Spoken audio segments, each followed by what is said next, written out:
Let's start with the prompt. Which choice best describes data in the graph that supports the hypothesis? And what is the hypothesis?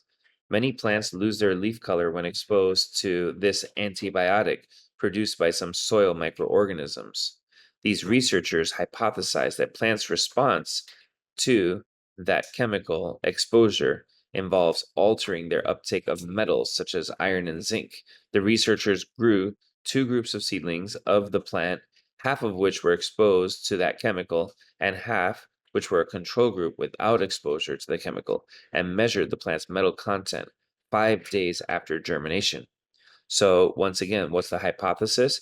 That the plant's response to the exposure involves altering their uptake of metals such as iron and zinc.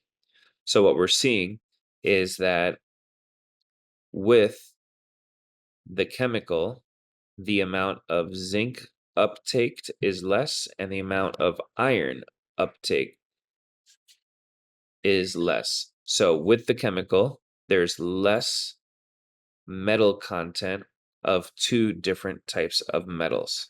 So let's see which answer says that. A, the control plants contain higher levels of zinc than iron, but plants exposed to the chemical contain higher levels of iron than zinc.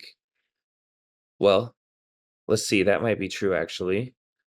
So the control plants had higher zinc. Nope, that's actually false. The control plants had higher iron.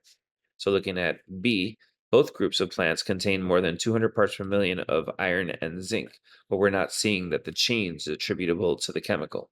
C, zinc levels were around 300 parts per million in the control plants, but nearly 400 parts per million in the plants exposed to the chemical. Well, we're not seeing a growth as there was exposure to the chemical. We're seeing a lowering. And D, the plants exposed to the chemical showed lower levels of iron and zinc than the control plants did. That's exactly what we said in our own words. So the answer here is D.